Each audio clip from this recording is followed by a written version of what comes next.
The night the mountains trembled, humanity realized it was no longer alone. For centuries, the peaks of Arkan Ridge had stood silent, massive, dark, and ancient, older than recorded history. Legends spoke of the Sleepers, monstrous beings entombed beneath the stone, sealed away by gods or forgotten civilizations. Most dismissed these tales as folklore, but when the first tremor shook the valley, everything changed. Dr. Ilara Voss adjusted her headlamp, staring at the cracks spreading across the cavern walls. She was an archaeologist, leading a team excavating a newly discovered underground temple. The carvings they had uncovered were unlike anything she'd seen. Towering humanoid figures with monstrous claws, surrounded by flames and oceans of blood. Her assistant, Malik, called from behind, "Dr. Voss, you need to see this." In the torchlight, a colossal stone sarcophagus dominated the chamber. Symbols glowed faintly on its surface, shifting, pulsing, as though alive. The air turned cold. "Ilara," Malik whispered. "It's breathing." Before she could respond, the ground erupted. A deafening roar shattered the silence as the stone lid cracked open. A massive claw, black as obsidian, tore through the air. The ancient monster had awakened. 3 hours later, the nearby mining town of Arkaron lay in ruins.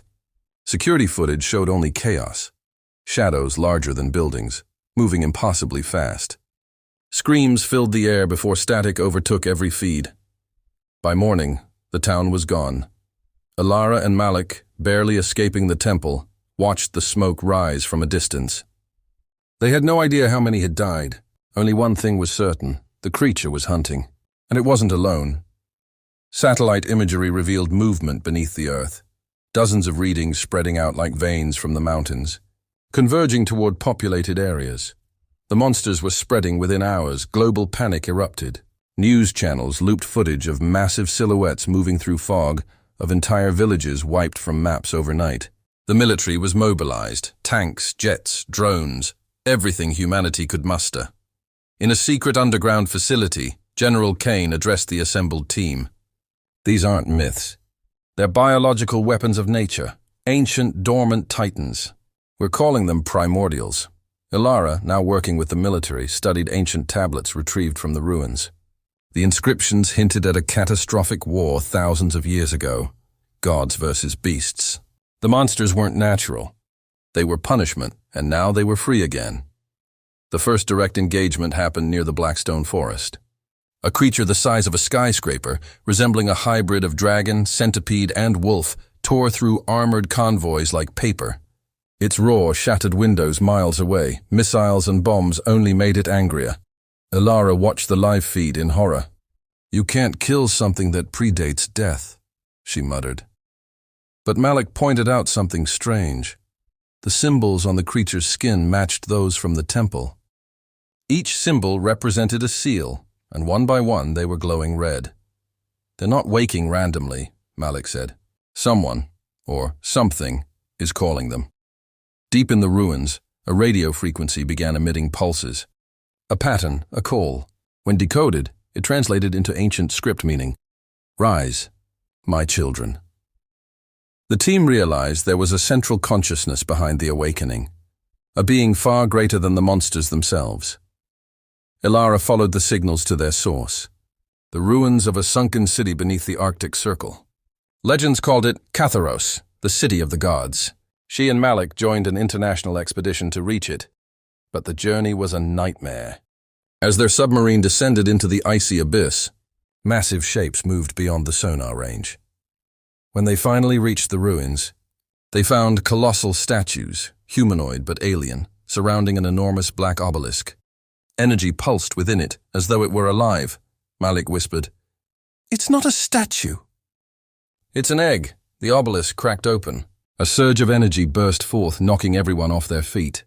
The water boiled.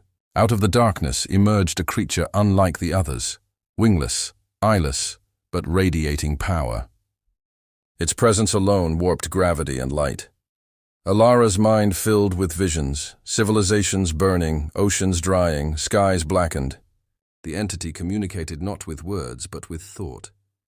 "We slept because you were not ready. Now your world is ripe again." It was Cathar, the father of the monsters, the god of extinction. Ilara realized the truth. The monsters weren't invaders. They were reset mechanisms, nature's answer to human arrogance. Every few millennia, when civilization reached too far, the primordials awakened to start the cycle anew, and humanity had just triggered them again. Within days, major cities fell. Tokyo drowned beneath a tidal wave created by Leviathan. The deserts of Egypt split open as serpent-like colossi slithered through the sands. New York was consumed in fire as winged horrors blotted out the sun. The world was collapsing, but amid the chaos, Ilara discovered a final message within the ancient texts, a way to seal the monsters once more.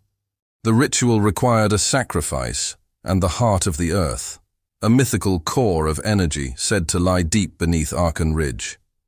She knew what she had to do. Ilara, Malik, and a small strike team descended back into the mountains where it had all begun. The earth trembled constantly now. The air reeked of ash. As they reached the ancient chamber, they found it transformed. Glowing veins of molten light pulsed through the stone. Cathar's voice echoed everywhere, whispering promises of godhood, of immortality. Malik turned to Ilara, fear in his eyes. "If we do this, we die," Ilara nodded. "If we don't, everyone dies." They began the ritual. Ancient chants filled the cavern. The ground cracked open, revealing a swirling vortex of energy, the planet's heart. But Cathar appeared, its colossal form squeezing through the earth, reaching toward them. Malik was caught and crushed instantly. Ilara screamed, but continued the incantation, channeling every ounce of willpower into the spell. The vortex exploded in light. Pain seared through Ilara's body. She felt her soul ripping apart as the ritual took effect. The monsters across the globe froze mid-rampage. Their roars turned into screams as light consumed them. One by one, they turned to stone, collapsing into dust.